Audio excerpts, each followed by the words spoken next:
Hello everyone, welcome to the Rumi Forum luncheon. Today we have with us Dr. Katrina Lantos Swett, who established the Lantos Foundation for Human Rights and Justice in 2008 and serves as its President and Chief Executive Officer.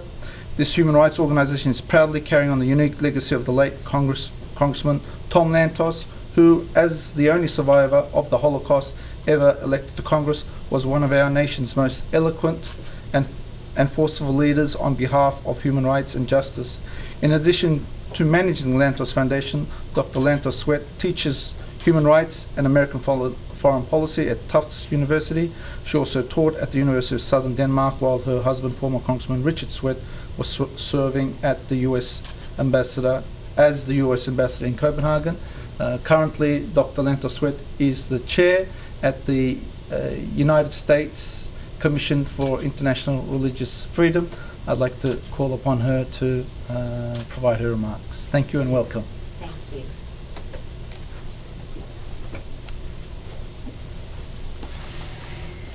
Well, I want to thank you for that very kind introduction. I don't know how many of you watched the State of the Union last night and then the Republican response from Senator Rubio, but I noticed that midway through he got a little desperate for a sip of water. So if midway through my remarks I get desperate for some water, I won't reach over as he did, but I might come around to the front of the podium and grab some. But I'm really very delighted to be here, and thank you all for joining me. I want to thank Emre Selik, President of the Forum, for graciously agreeing to moderate today's event. For more than a decade, the Rumi Forum has been the kind of vehicle we need. It's a place where people from various backgrounds and beliefs can come together in one place and actually learn from one another. To learn implies listening, and to listen implies respect and toleration. I am grateful indeed that the Rumi Forum is about respect for our fellow human beings and toleration of their right to express their views openly and candidly, and to see those views discussed and debated in a civil, fair-minded, and illuminating way. Today, with our world growing ever smaller, more people than ever before are being confronted by the full range of thought and opinion which characterizes the human family. For the first time in history, hundreds of millions, if not billions of people are being exposed to beliefs and attitudes that differ profoundly from those they have known since their birth. In this new world, respect and toleration are not optional, but absolutely necessary. The alternative is more conflict and strife, more violence and war, more destruction and despair. This does not mean that every person must respect the content of everyone else's opinion. That, of course, would be impossible. What it does mean is that every person must respect the other's right to have an opinion and to voice that opinion.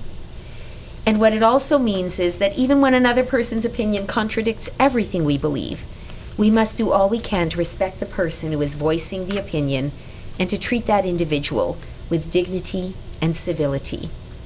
In other words, if we want a more peaceful, prosperous, and stable world, we must stand for freedom. Freedom of thought and conscience, freedom of religion or belief, and freedom of association and assembly must be honored and upheld. To suppress freedom in the name of stability is to create precisely the conditions that make stability impossible. Today, I'm going to focus on freedom of religion. I will discuss why it matters, how it's in jeopardy, the challenge it faces from violent religious extremism, and the need to counter extremism and advance liberty. So with this in mind, let's begin. Today, there are three inescapable facts that serve as a starting point for any discussion about religious freedom. First, across the globe, religion matters. From worship to prayer, births to funerals, weddings to holy days, almsgiving to thanksgiving, for billions of people, religion remains an inescapable source of identity, meaning, and purpose.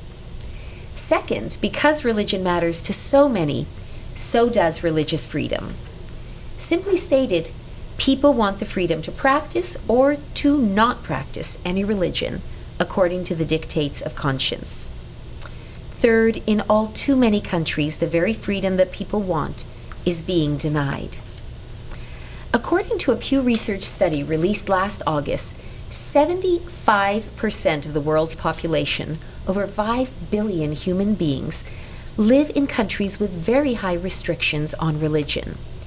These restrictions can range from onerous rules and regulations to imprisonment, torture, and even murder. Abuses of religious freedom must never go unchallenged. This is not just the opinion of the United States or a reflection of our First Amendment. It's a fundamental premise of international human rights law.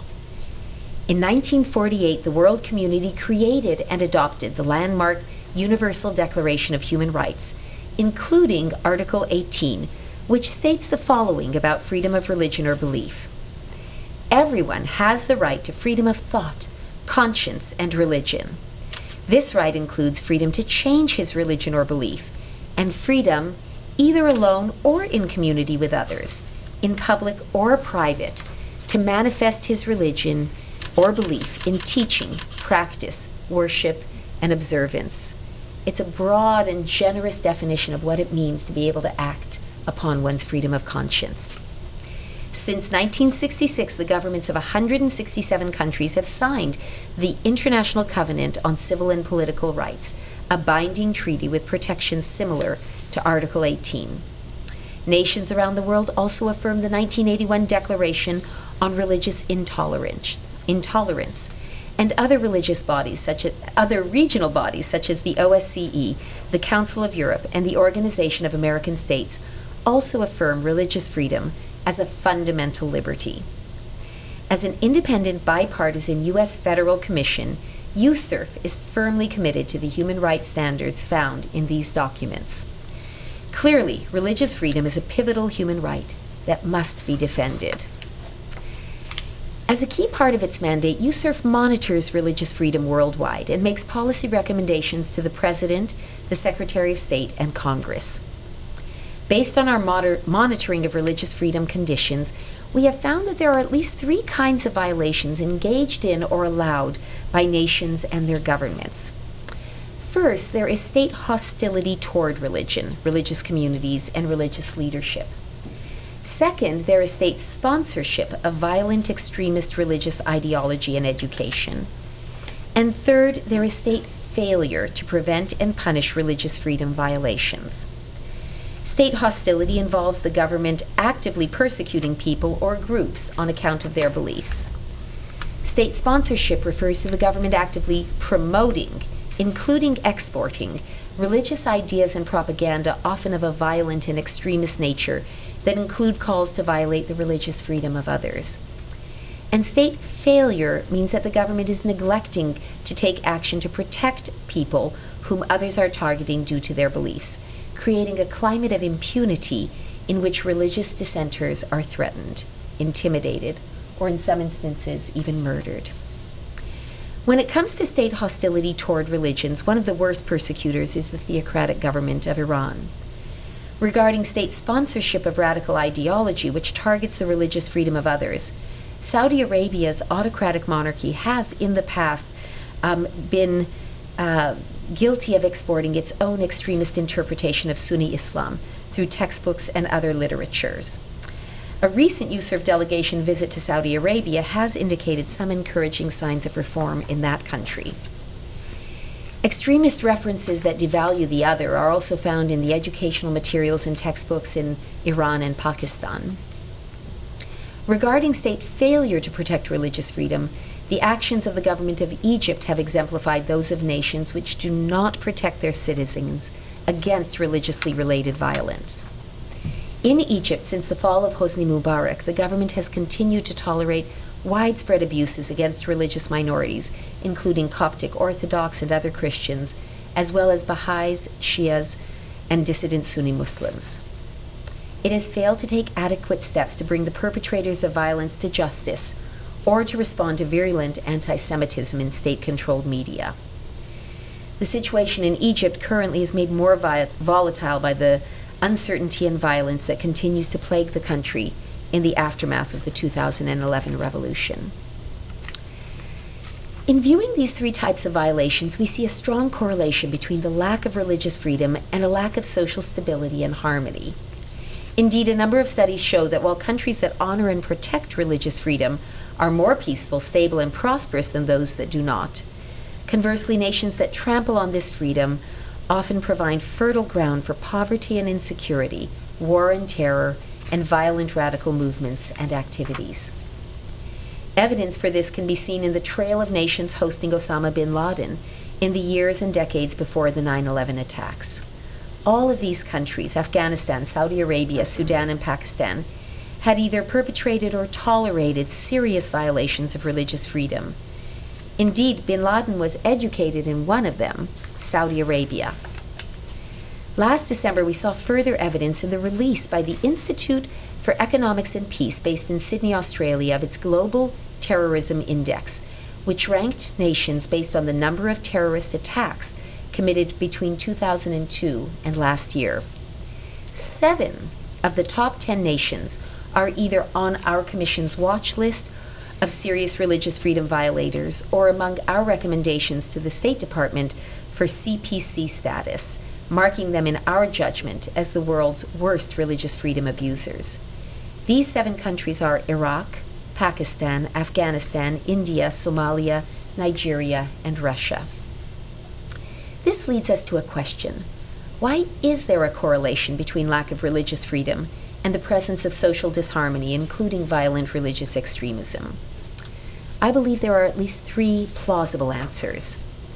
First, governments that actively persecute people or fail to protect them against persecution can unwittingly drive these people into the hands of violent religious groups opposing the government. Second, governments that enforce laws which violate religious freedom, such as blasphemy laws, unwittingly encourage individuals to aggressively monitor members of disfavored religious groups for signs of trespass and to take violent action against perceived transgressors. And finally, governments that restrict the religious freedom of all of their citizens in the name of fighting violent religious extremist groups unwittingly end up strengthening these same groups by weakening their more moderate but less resilient competition. A key example is that of Egypt, which, under the rule of President Mubarak, ended up strengthening the Salafists while weakening their less radical opponents, from moderate Muslims to liberal secularists. In Egypt, where the impunity problem is worsened by long-time government bias against religious minorities, one recommendation that USCIRF has made is that they be pressed not only to bring violent attackers to justice, but also to repeal discriminatory decrees against religious minorities and abolish blasphemy codes. We have also recommended in our 2012 annual report that Egypt be designated as a CPC for its severe, egregious violations of religious freedom. These are some of the ways in which USCIRF tries to translate our concerns about religious freedom in different parts of the world into practical recommendations for our government.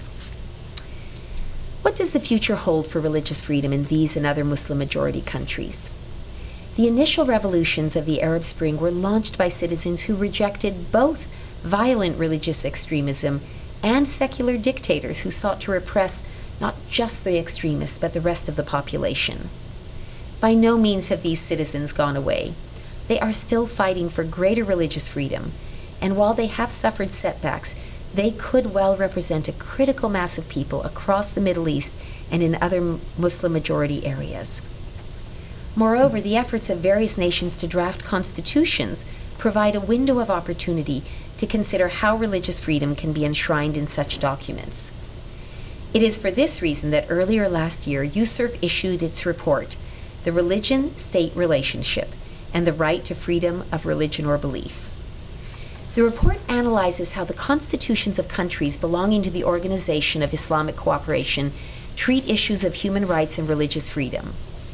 Indeed, these constitutional processes provide a generational opportunity to enshrine the fundamental notion that all human beings in every nation have the right to think as they please, believe or not believe as their conscience leads, peacefully practice their beliefs, and express them openly without fear or intimidation.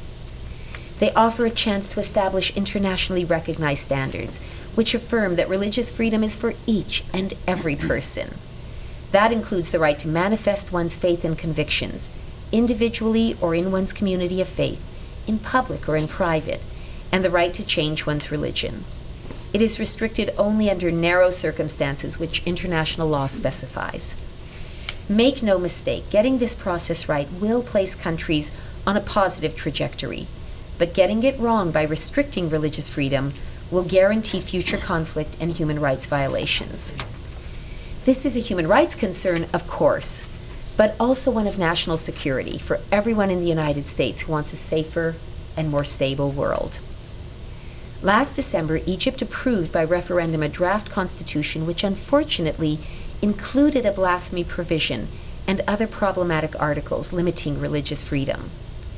While a large number of countries in the Middle East and North Africa criminalize blasphemy in their penal codes, none had explicitly done so in their constitutions.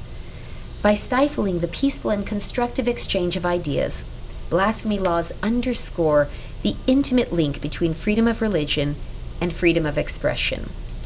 By punishing the expression of unpopular beliefs and opinions, blasphemy provisions not only violate both of these freedoms, but exacerbate intolerance and abet extremism and violence. Elevating blasphemy laws to a constitutional level would be a grave mistake indeed. Despite these challenges, it is still very possible that religious freedom will progress in a number of nations we've mentioned today. To be sure, enshrining this freedom in a country's constitution won't ensure its respect in practice. Yet provisions limiting this right will taint legal systems, making respect for religious freedom extremely difficult on the ground. Thus, constitutional texts really do matter, both as statements of a nation's law and aspirations, and as ways for people to uphold their government, to hold their government accountable for protecting their rights. Clearly, the struggle for religious freedom remains an uphill one, but the calls for protection of this fundamental right are being amplified as never before. They are being heard across countries and continents, demanding an end to the status quo of repression and impunity. The message they send is clear: religious freedom matters, and it must be cherished. It is time for governments around the world to hear and heed this message, for the sake of freedom and dignity, prosperity and security. It is time for us, working together, to redouble our efforts to advance this great goal for all. Thank you very much.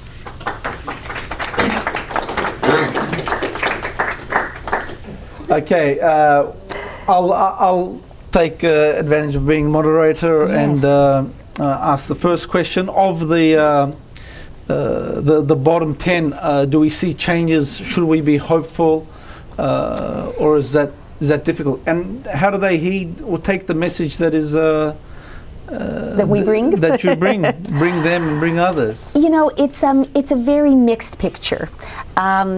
You know, I recently returned from a USERF delegation to Saudi Arabia, and while there are certain aspects of that country where lack of religious freedom is almost baked in the cake, you might say. They don't permit the open worship of any other religions other than Islam. They consider themselves to be a very distinctive national situation. They analogize themselves to the Vatican, you know, that because in Saudi Arabia you have Mecca and Medina, the two holiest sites in the Islamic world, that they are sort of in a unique category. So there are some aspects of the way their country and their society is structured that are really hostile to freedom of religion. And yet, in meetings with both government officials, members of Christian expatriate communities living and trying to worship in Saudi Arabia, members of the Shia community, human rights organizations, lawyers, we heard actually some very encouraging reports that there are real reforms, that there are real efforts at increasing dialogue. One very concrete positive step that was mentioned by women's groups in particular was that there's an organization for the promotion of virtue and the suppression of vice in Saudi Arabia, which I think to most American ears sounds vaguely, sort of more than authoritarian. It has a slightly alien sound to us. But this institution within Saudi society had sort of its own volunteer enforcement brigades that would go around on the streets and shopping centers, often wielding actually sticks and cudgels, and would felt empowered to attack men who they felt were not, didn't have their beard properly presented, women who they felt were not properly attired, and really sort of terrorizing just the public at large. Those volunteer almost like militia groups have been disbanded, and that was something that was pointed to by a lot of people as really changing the atmosphere in Saudi Arabia. The King Abdullah, for the first time ever, has appointed 30 women to the Shura Council, his consultative body. He's an absolute monarch, but he has a consultative body, and now for the first time a significant number of women will be represented on that. So it's very uneven. We have countries like Russia, where the last year has seen a pretty precipitous decline, particularly on the legislative front in religious freedom, moving away from a more democratic and tolerant Russian landscape to one with considerable new legislative initiatives to restrict freedom of religion and to introduce for the first time something akin to a blasphemy law in Russia, a very bad development. So, the trend lines are not all in one direction. In terms of how we are received, often, what we have to say isn't that welcome, because we don't report on countries where there aren't concerns, and so the people who would like what we have to say about them don't really hear from us, and it's usually countries where we feel there are challenges and there are problems. We hope to be a force for spurring discussion and dialogue within a country. For many, many decades, the human rights community more broadly operated on the basis of what was sometimes called name, shame, and blame, or name, blame, and shame. The effort to call out human rights abusers by name and hold up their bad practices and hopefully shame them through that public scrutiny and public disapproval into reforming and changing. And, that's still, I think, a part of what works, but it's not the only thing that works. And I think that one has to be prepared to dialogue and to recognize and acknowledge progress when it occurs. And if we just flip the coin, so to speak, and look at the role models of the top 10 or top 20 countries in terms of religious freedoms, what are their challenges? How do they keep up there? Well, that's an excellent question, and we don't often enough turn the tables and ask those sorts of questions. I think that in the United States, one of the ways in which we sometimes struggle as a commission, and I should briefly introduce two of my colleagues who are here, Knox Thames, who is the policy director at USERF, and Sahar Chowdhury, who is our policy expert for a number of countries. I can't even remember all of them, but very diverse. Very diverse. And also here in the audience is a former commissioner, Elizabeth, there you are, yes. A former USERF commissioner is with us today, and it's really a pleasure to have you here as well. And all three of you, feel free to jump in if I leave some portion of the question unanswered. What I was going to say initially, Emre, is that what we increasingly discover, one of the really hot issues in the world today as it relates to religious freedom and the way it intersects with freedom of speech and freedom of expression, has to do with blasphemy and prosecutions for blasphemy against the Prophet Muhammad, against the Quran, against some of the very fundamental aspects of the Muslim faith. And here in the United States, I've come to recognize that we have standards of free speech that are in their own way sort of on the extreme end. You might almost say we're on the outer edges of free expression advocacy, and so we are feeling our way in figuring out how to interact with and how to evaluate the cultural norms in other parts of the world. The Muslim world is not the only one where there are legislative restrictions on certain freedom of expression. In Germany and in some other countries in Europe, it can be a criminal offense, for example, to deny the Holocaust. That's an outgrowth of that, those countries' history and experience and the terrible tragedies that really within the lifetime still of many of us took place there. And so as an American commission, we come with a perspective where, we almost always feel that it's better to run the risk of a little bit of disorder and a little bit of dissension and a little bit of conflict in society in order to protect what we view as almost a sacrosanct right, that freedom of expression. Not the right to yell fire in a crowded theater, and not the right to slander and defame a specific individual, but the right to say really unpleasant, uncomfortable, rude, and offensive things, because we tend to believe that the response to bad speech is good speech. And but we are a little bit of an outlier in our views on that, and so I think it's fair to say, struggle sometimes as a commission to find a way to advance something we believe in very strongly while trying to figure out how we can also acknowledge and respect legitimate cultural and national norms that are somewhat different from our own. In terms of religious freedom in this country, and in many of the the countries that you might consider to be on the very positive side of religious freedom issues, I would say that we have seen nonetheless in recent years, a little bit in the United States, more in Europe, some efforts to restrict the right of Muslims seeking to live out their faith openly in European communities. So France has had a number of controversies related to women being able to wear the veil and participate in higher education and in schooling without restricting their right to their religious expression. We had, I believe it was in Switzerland, a referendum in which the building of minarets was outlawed. Clearly this is a violation of the sort of pluralistic, open society we would like to see. And I don't see how it can help but make the Muslim Europeans, those who are living in these countries, feel unwelcome, feel in some way pushed to the edges of society. So by no means are there not problematic issues there. And in our country we've had some controversies of that nature as well. Again, because we believe so passionately in free speech, we are not going to act to prevent a bigoted and narrow-minded pastor who may say horrible things and even want to do horrible things, may want to have a public burning of a Quran. That's the kind of thing that our Constitution doesn't permit us to stop.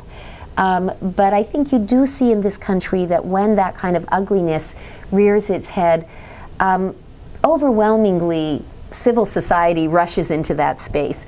Other religious communities, political leaders, editorial pages of newspapers, counter moves try to flood that zone and say, we reject this, this is sickening, this is appalling, it's permitted, but we reject it. And I think we have to continue to stay alert to overwhelming expressions of bigotry, of Islamophobia, of hatred of any kind of trying to overwhelm it with counter expressions of tolerance and freedom and the things we like to uphold.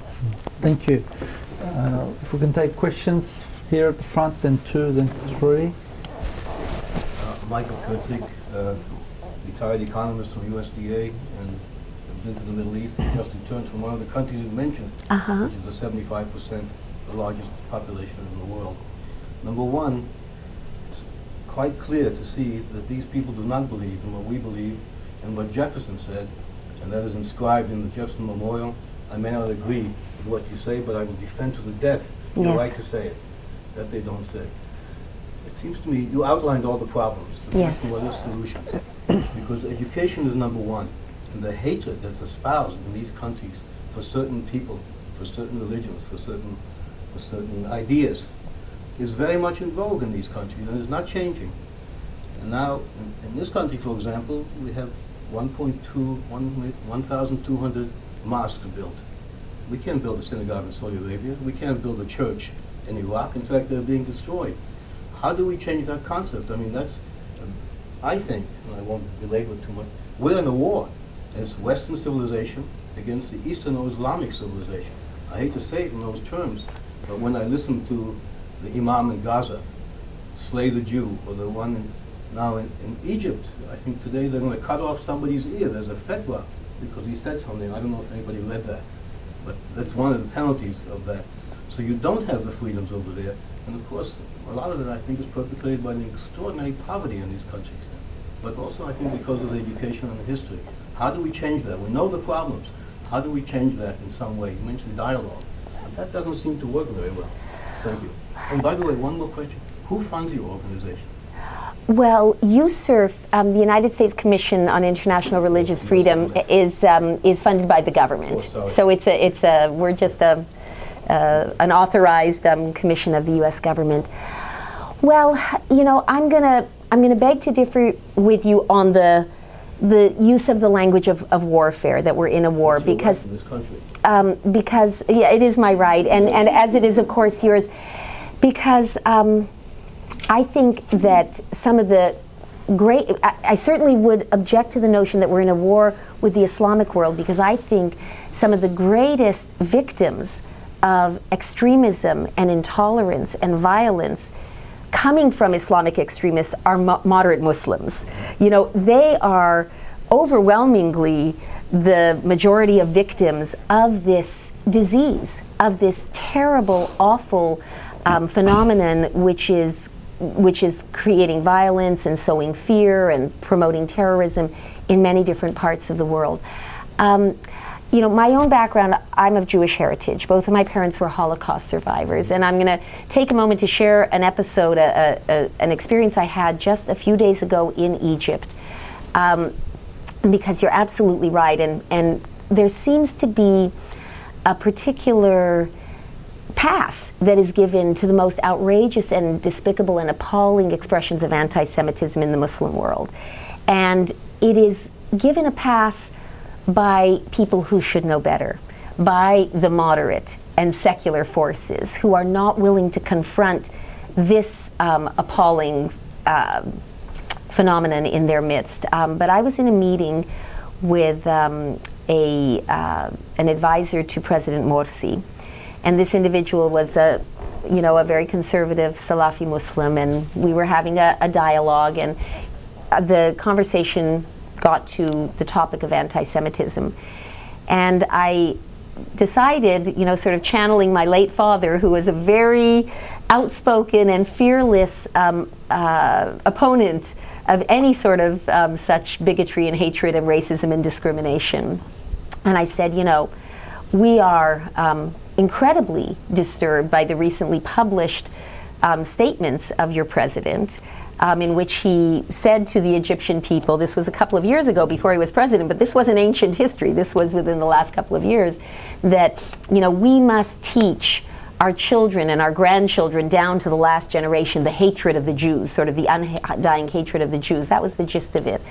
And I said, and we are appalled by the constant inveighing from the pulpit, from the academic podium, from the editorial pages, and in the public square, of those who say, you know, the Jews are the descendants of apes and pigs. And I looked at him, and he didn't see this coming. I said, I am the daughter of Jewish Holocaust survivors. And we were closer than you and I were. We were more like Knox and I are. And I said, so your president was saying to his people that they have to learn the hatred of me and my children down to the last generation.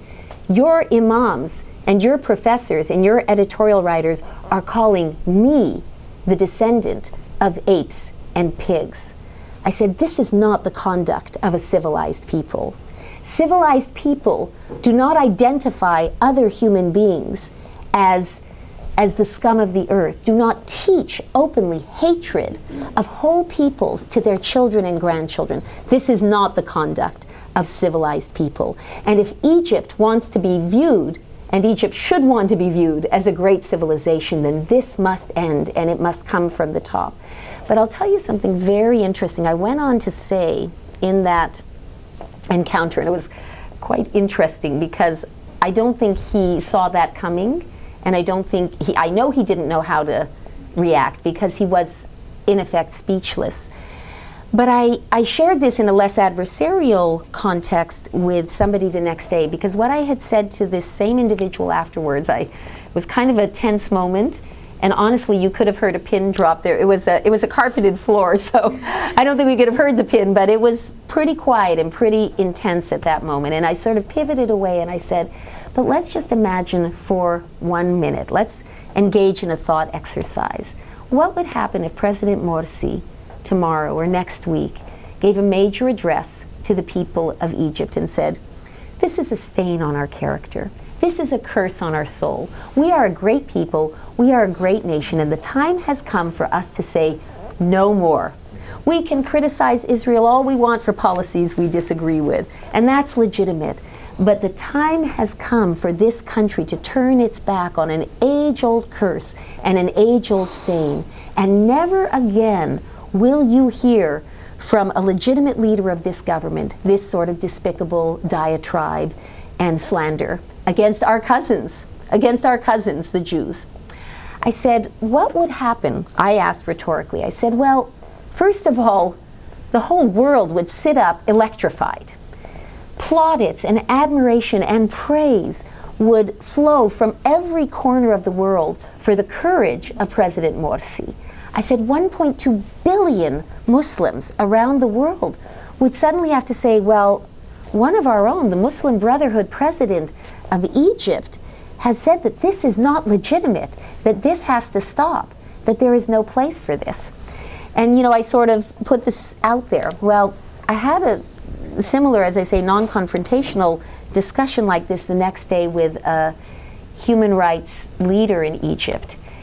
And she said to me something, actually, I'm sorry, no, it was not a woman, it was a man. And he said something very sobering. He said, I'll tell you what would happen the day after he would be assassinated by his own people. And that, I think, underscores how deep the problem is. But it is going to require real courage. It's going to require the respected and strong and courageous leaders of the Muslim world. It doesn't help so much for me, a daughter of 2 Jewish Holocaust survivors, to say it. It doesn't even help so much for Western leaders to say it. This needs to be said. But you know what? Leadership matters. And the voice of leaders matters. It can change the tenor of a society. I really believe that. You know, we can see that on other types of issues, and I don't want to get diverted to American political debates, but you know, we can see on some really tough, difficult, divisive social issues that when at the highest levels leaders in society start saying, you know, we need to set aside our old prejudices or our old bigotries, it does begin to change the dialogue and the tenor of conversation, and people begin to think a little bit differently about it. The lady there in the second row, please.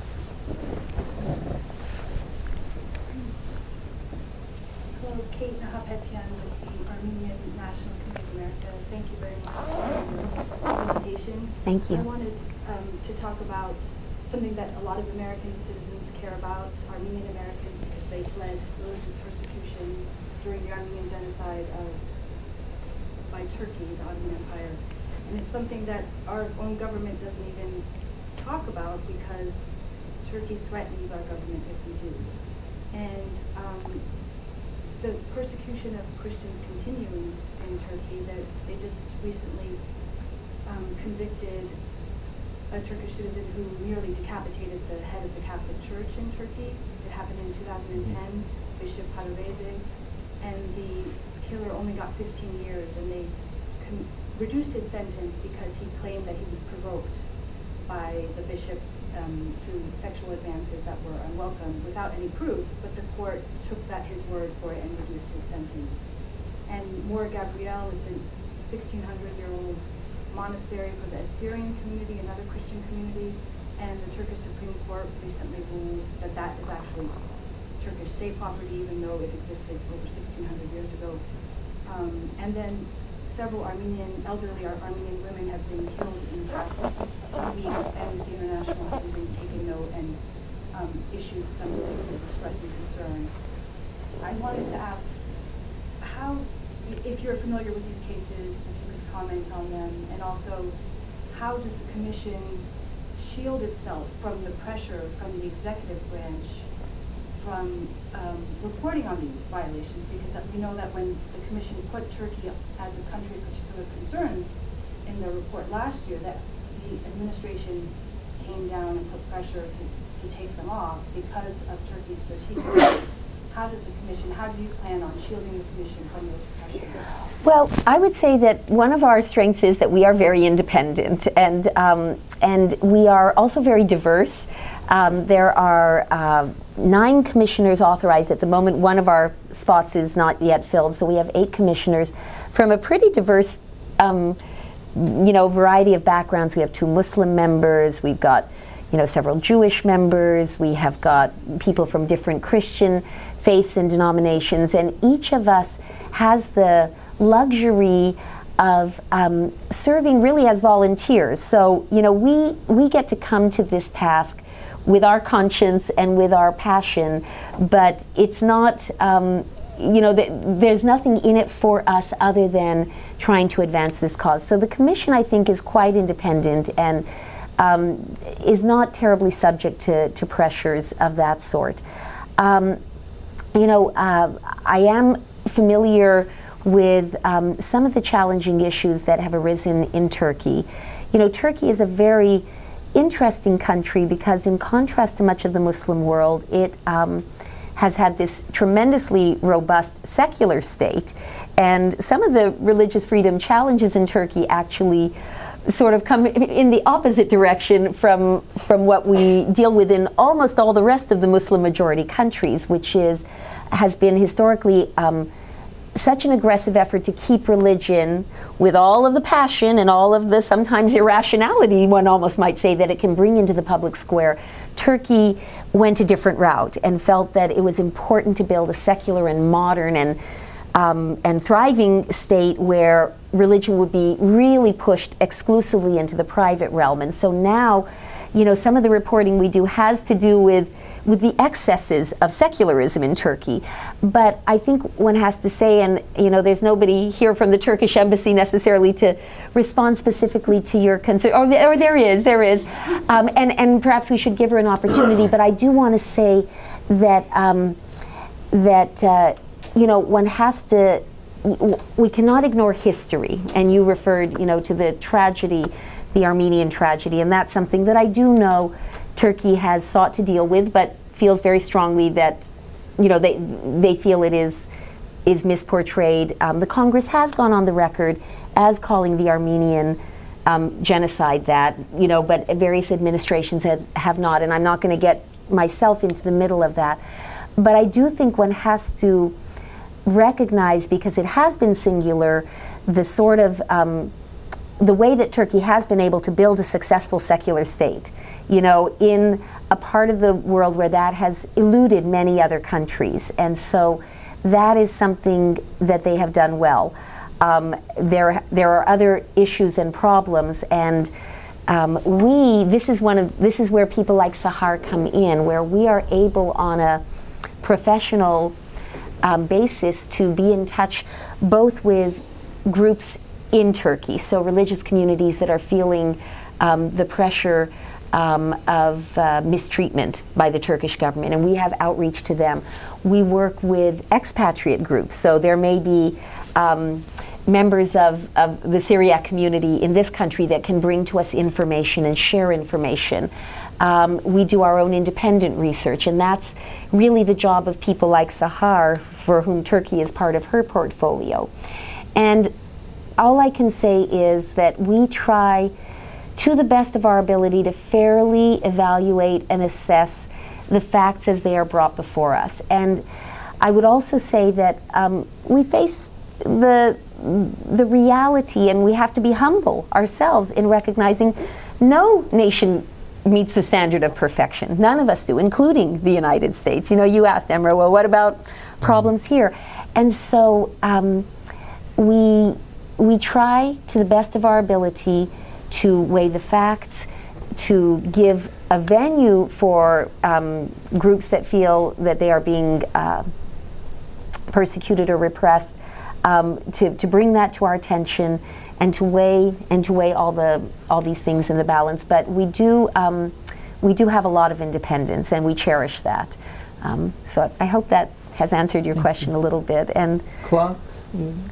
I'd like to ask one or more questions, but I wonder if our Commissioner would like to speak. And I'm sure we don't want to make this a roomy debate as opposed to a roomy forum, please, if we can keep that, but just a couple of short response, please, seeing as it's been offered. I don't think this is the forum, and the Turkish government's views on this matter are clear. We consider this a historic. We can't hear him. That's just for the cameras. If you can speak loudly, please. But you hold the microphone so it gets recorded. All right. The Turkish government's views are apparent. They are public on this debate, so we consider this a matter of historic debate, and the government has suggested to Armenia the establishment of a mutual commission of historians. And there are many more details on this. I do not want to politicize it, as you have also mentioned. It's another matter. In terms of the incidents that took place recently, the government and the authorities are they're very recent, and they're investigating the matter. So I also cannot say anything further on that, but they are on it, and we will see what happens. In terms of more Gabriel, it is a court judgment. Again, it's a legal process right now, which has not yet been over, and the government is again in dialogue with the community with regard to the ownership of the land. There are so many. I mean, Turkey has gone through a significant reform process in the past 10, 15 years. I think it would be unjust to disregard that, especially the legislation that was adopted only last year on the return of properties. And as I say, I do not want to dominate this, but I think it would be unjust to disregard all the steps that Turkey has been taken and still is working on to improve the conditions and improve tolerance in the society and to prosecute crimes of hate. With regard to that specific case, it was actually, the judgment was actually recently in December, it was increased again. The first instance court's judgment was increased by the Supreme Court. So To a life sentence?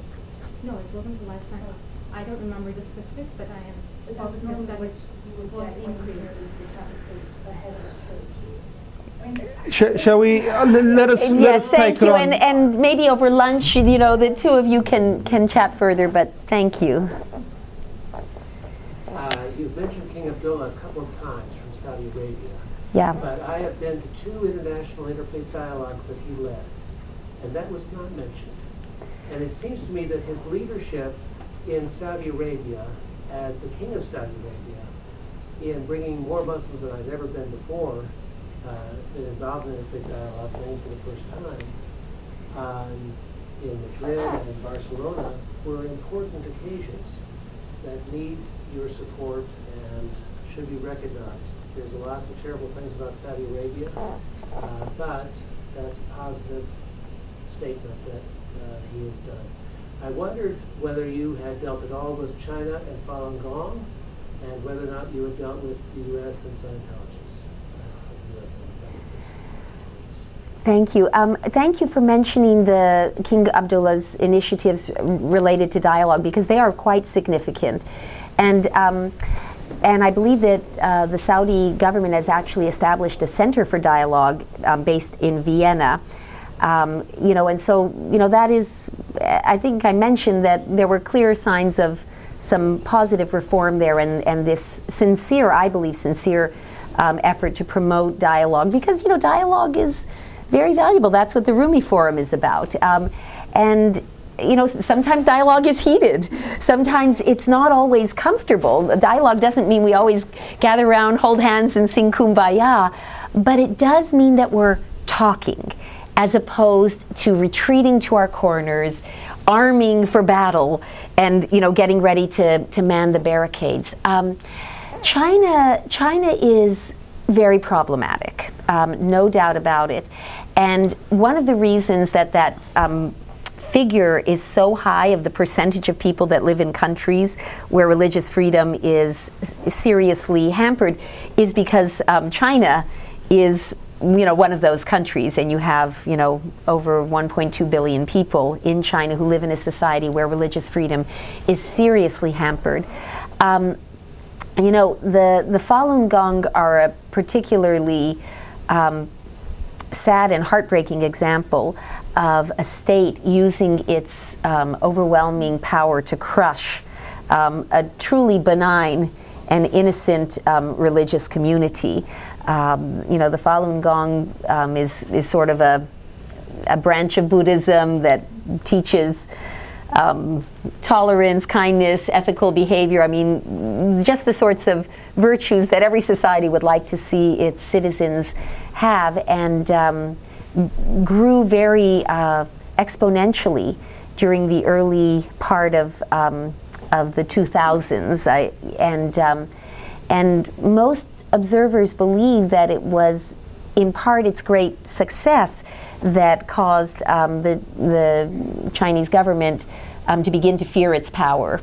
Whenever you have an authoritarian government, one of the reasons they often target religious communities is those sorts of communities are in a way outside their control. A faith community speaks to people at a deeper level than just political affiliation. You may be a Democrat or you may be a Republican, but if you're a devout Catholic or a devout Latter-day Saint or a devout Jew or a devout Muslim, at the end of the day, that's going to be more important to you than your political affiliation. And so authoritarian and autocratic governments fear that realm of faith because they fear that it's beyond their ability to control. And people of belief don't respond in the same way to some of the traditional levers of power. So certainly the persecution of the Falun Gong has been outrageous, the persecution of the house church movement in China, and the persecution of many of the Muslim communities and enclaves, and of course Tibet. So we have reported on China, have turned our focus there very seriously, and will continue to do so. In terms of the Church of Scientology, in this country, did you ask? And in Europe? In Europe, we have addressed it somewhat in the past, not identifying any countries as CPCs because of their restrictions on the Church of Scientology. I have to say, our mandate doesn't permit us to assess religious freedom in this country. I can assess it just as a private person saying, gosh, we could do better here, or we could do better there, but that's not part of our legislative mandate. But there are definitely, a number of countries that have placed restrictions on that faith community that really seem to contravene their commitments both under Article 18 of the Universal Declaration and under the ICCPR. And so we have addressed it, and I think we have sort of a commitment at the Commission to make sure that even though we try to focus most of our attention and time on the places where we see the most egregious problems, that doesn't mean we can overlook and you had asked about Europe and problems in areas that overall have a very good record on religious freedom, but there are some clear problems there as well. One last question, ma'am, before we go. Just wait for the microphone. My name is Pamela Nice. I'd like to know how you tease out the religious from the political and the ethnic. I mean, or do you even think that it's necessary to do that in order to combat religious persecution? I think of the example of Egypt, and of course the Muslim Brotherhood being persecuted because the government did not want an opposition political force. Right. Is that religious persecution, or, how would you define that? How do you tease that out? Well, you've asked a really smart and a really tough question, and I don't know if I have an answer as smart as your question. It's hard to do because to the extent that we put blinders on as a commission and say we are only going to address things that are clearly, and exclusively religious in nature, we are to some degree sidelining ourselves from the broader trends that impact both on genuine religious freedom but also on political freedom and freedom of expression. I spoke earlier about how these, freedom of religion is inextricably linked with freedom of expression. And so in that sense, it's always got a political dimension to it. And as you point out, sometimes religious organizations become highly politicized, or maybe they already were political. So it is not always possible to tease them out. But what we are sensitive to, and where we try to kind of be a particularly alert and vigilant entity, is when we see governments using the excuse that, oh, we need to crack down on extremism as a cover to attack and repress peaceful religious groups and communities. We have seen in Russia, for example, a lot of writings of Muslim scholars and Muslim religious leaders have been banned as extremist literature, when these writings are not extremist, and they are not violent, and they are not advocating violence, and yet, devout Muslims who are found in possession of some of these texts can be prosecuted. And that, that doesn't build a more tolerant society. That is going to radicalize those, those individuals living in Russia. That's not going to force them to, integrate more fully or assimilate more fully. That is going to radicalize them, because if they are being told that they cannot read and study legitimate, peaceful religious texts from, a Muslim writer, they're going to rebel against that, and they're going to become more likely to become radicalized and more open to the appeal of extremists. So it is very, very hard to tease out. And some of the countries that we report on, some of the countries that we are critical of, do have a legitimate problem with extremism. They do have threats from radical Islamic extremists who would like to undermine the governments and who would like to establish repressive religious states in those countries. So, and sometimes, honestly, as a commissioner, I feel guilty because I don't have, a solution to offer those governments. I sometimes only have critiques to offer them, but I do believe in the fundamental principle that we advocate, which is your society will be more stable. Your society will be less divided. Your society will be able to adopt a more pluralistic and tolerant model, which is ultimately going to be in your interest if you can find the strength and find a way to make space for religious freedom. And I do believe that. So in that sense, I feel like we're always giving them good advice. It's just that we're not giving them easy advice. But the easy path is rarely the best one to achieving your long-term strategy or long-term goal of the kind of society you want to build.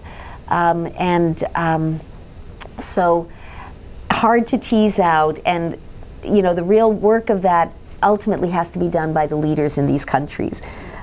We try to be fair, and we try to acknowledge the pressures and the challenges they face, but at the end of the day, we try to come down clearly on the side of advocating for and encouraging the establishment of the kind of pluralistic, Rumi Forum-esque places where, differing perspectives and religious communities can all have their place at the table. I like to say, we want to create societies, or we want to encourage societies in which everyone has a place at the table, but everybody needs to show some table manners.